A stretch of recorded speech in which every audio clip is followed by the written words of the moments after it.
अस्सलामुअलैकुम स्टूडेंट्स, आज आपका नया टॉपिक क्लास 10th ग्रेड का है। Law of mass action and derivation of expression for the equilibrium constant के law of mass action. Chemist generally express करते हैं कि जनरली आपको ये बताते हैं कि किसी भी मिक्सचर का इक्विलिब्रियम में उसकी कंपोजिशन उसकी न्यूमेरिकल वैल्यूज़ पे बेस्ड कर रही होती है। यानी अगर आप इक्विलिब्रियम मिक्सचर में देखते हो ना कंपोजिशंस, तो वो उनकी न्यूमेरिकल वैल्यू ये वैल्यूज़ बताते हैं कि प्रोडक्ट की अमाउंट जो है वो रिएक्टेंट इक्विलिब्रियम पे रिएक्टेंट से रिलेट कर रही है या नहीं। These values can be determined by using a relationship, this is known as law of mass action.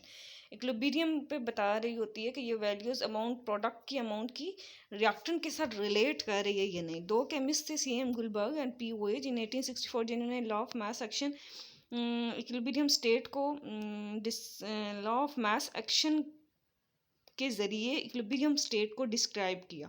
ये कहते हैं कि रेट जिस पर सब्सटेंस रिएक्ट करता है वो डायरेक्टली प्रोपोर्शनल होता है टू इट्स एक्टिव मास, और वो रेट जिस पर रिएक्शन प्रोसीड कर रहा होता है वो डायरेक्टली प्रोपोर्शनल होता है to the product of active masses of reactants.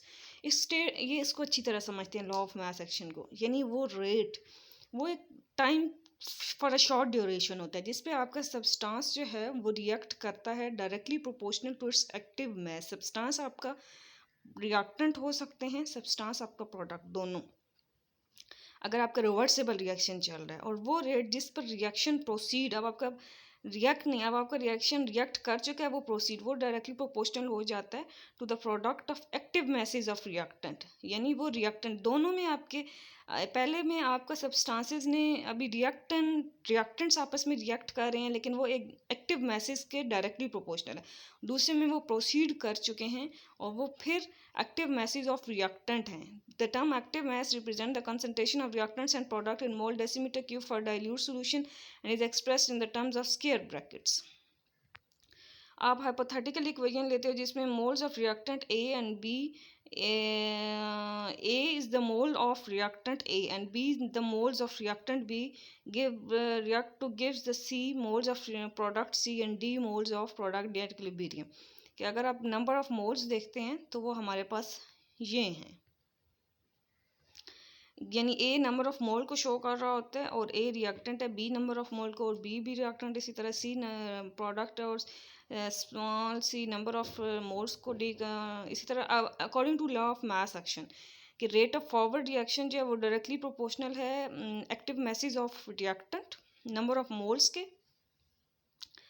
और रेट ऑफ फॉरवर्ड अगर आप उसको डायरेक्टली प्रोपोर्शनल का साइन ख़त्म करते हैं तो वो इसी तरह रेट ऑफ रिवर्स रिएक्शन, यानी फॉरवर्ड में आप क्या लोगे, नंबर ऑफ रिएक्टेंट लेंगे और वो उनके एक्टिव मैसेज या कंसंट्रेशन पे डिपेंड कर रहा होता है।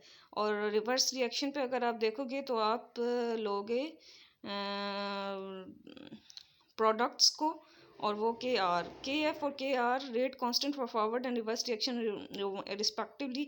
इक्विलिब्रियम स्टेट पे अगर आप आते हो, जब आप इसको इक्वल कर देते हो, rate of forward reaction equal हो जाता है रेट ऑफ रिवर्स रिएक्शन के, तो आप जो है वो वहाँ पे आप इनको दोनों को इक्वल कर देते हो।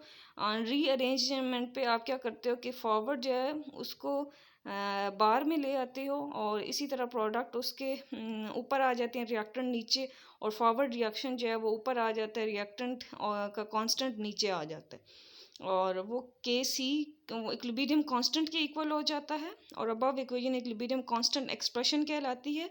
इसके ब्रैकेट्स इंडिकेट कर रहे होते हैं number of concentration of chemical equilibrium species at equilibrium mole decimeter cube. Thus equilibrium constant expression for any reaction can be written from its balanced equation। अगर हम प्रोडक्ट की कंसनट्रेशन जो है वो न्यूमरेटर्स में रहते हैं और रिएक्टेंट की कंसनट्रेशन डिनोमिनेटर में लेते हैं, यानी प्रोडक्ट्स जो हैं वो हम ऊपर लेते हैं न्यूमरेटर्स में और reactant concentration D in case ही subscript denote the molar concentration at equilibrium. Equilibrium constant को अगर आप डिफाइन करते हो तो ratio of product of concentration of product to the product of concentration of reactant each raise to the power equal to the coefficient in balance chemical equation. Kc is independent of initial concentration of reactant but depend upon temperature.